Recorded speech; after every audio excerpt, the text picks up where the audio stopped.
There's just something weird about CERN. CERN's Large Hadron Collider is the world's largest particle accelerator. In fact, it's the largest machine on Earth. Now, they tell us that they're seeking answers to some of the deepest mysteries of time and space. But some people believe that CERN is actually the key to the abyss, to the bottomless pit. And what they're going to do with CERN is allow the beast to rise from the abyss. They tell us that the idea is to recreate the circumstances right after the so-called Big Bang, or the beginning of the universe. They also claim to have already discovered the God particle. But what's really going on with CERN? Operatic dance performance filmed inside CERN. Symmetry tells the story of a CERN researcher who rediscovers love through the song and dance of the infinite cosmos. But what's really going on with CERN? So isn't it interesting that right around the time that CERN is about to activate the Large Hadron Collider once again, we find this, what seems to be strange ritual taking place actually inside of CERN. Let's take another look at this. Symmetry is an operatic sci-fi dance performance based on the work being performed at CERN. It follows Lucas, played by the film's choreographer Lucas Timilak, a CERN physicist hard at work using the LHC to search for the smallest particle in existence, when a ghostly woman played by soprano Claron McFadden appears. I want to show you a little bit of this footage. You can decide for yourself. Now this right here is from the very beginning of the video, and I thought it was interesting because right here in the very beginning we find Saturn's ring. Check this out. In the search for the smallest particle. Boom. Right. And now check this out. Watch the way these people are dancing.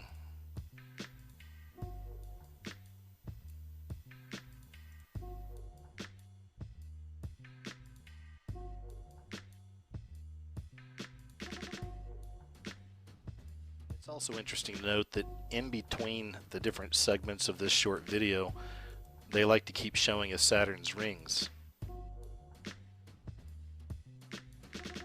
Check this part out. I thought it was interesting as well.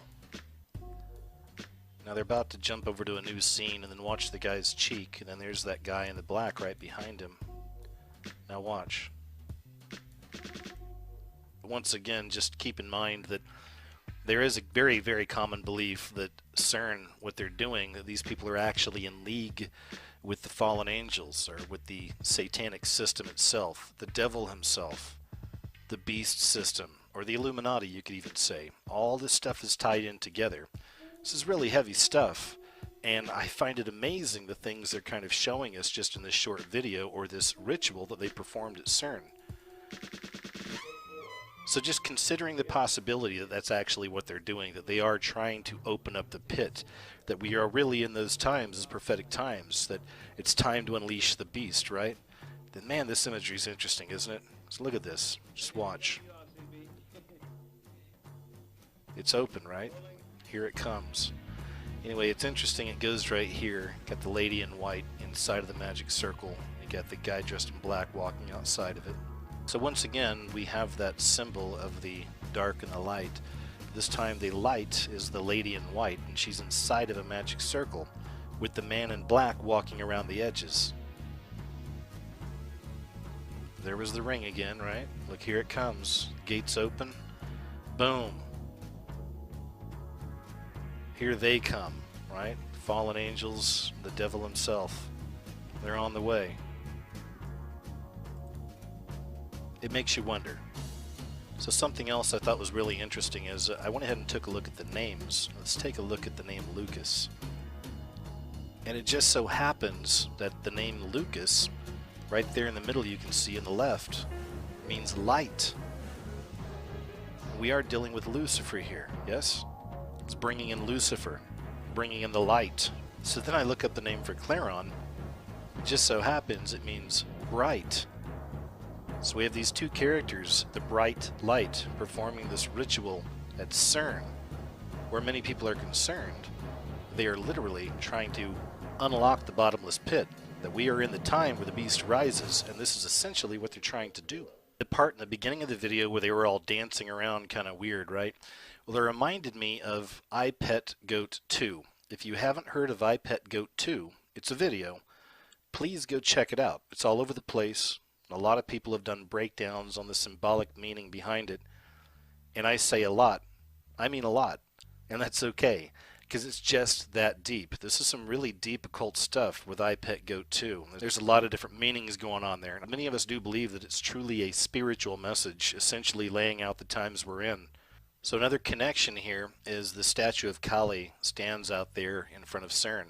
You can even see right there in CERN's logo the 666. We find the 3 sixes in there, and this is certainly not by accident. Just another case of them literally putting it right in front of our face, and this is from I Pet Goat 2, where Kali turns out. But right around this time in the video, we also find this.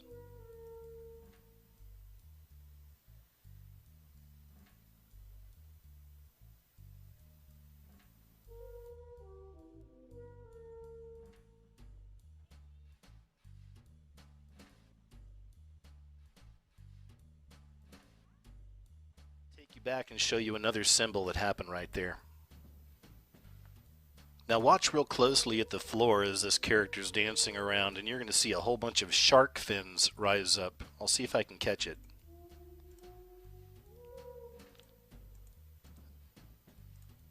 And there they are. You see, those are shark fins surrounding him. He's bringing it up. Why is that important?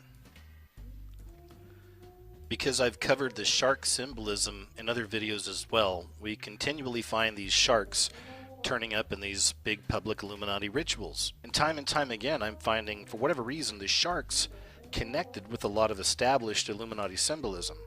So it made me wonder.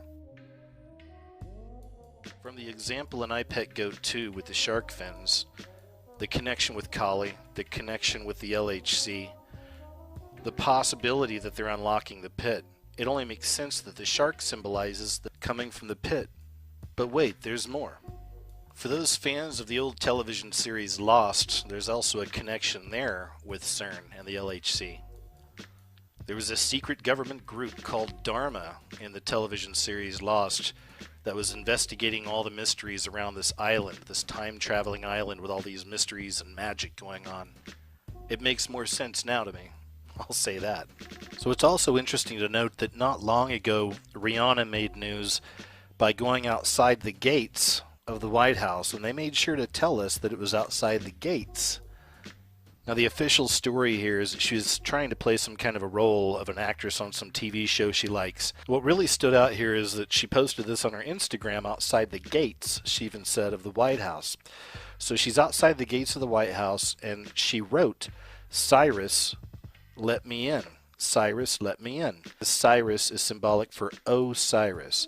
And this brings us back to that connection once again of the Illuminati beast system. Now that connection goes back to Osiris. And of course there's multiple connections between Osiris and this beast system, or the Illuminati in ancient Egypt, the Antichrist, the beast. I mean, essentially it's all one character, but it has so many names. And how many times have we seen that in the movies when somebody meets the devil and the devil says, "Well, I go by many names." It does. That also puts a new perspective on the whole idea of Miley Cyrus, right? Cyrus. She's really blown up over the last few years, and she's always got that tongue sticking out. And even more interesting, if you take a close look at Rihanna's dress and the pattern, what does that look like to you? It looks just like this. Cyrus, let me in, at the gate. The beast wants to be free. The beast wants the gate to be open. The beast wants out of the pit. Here they come.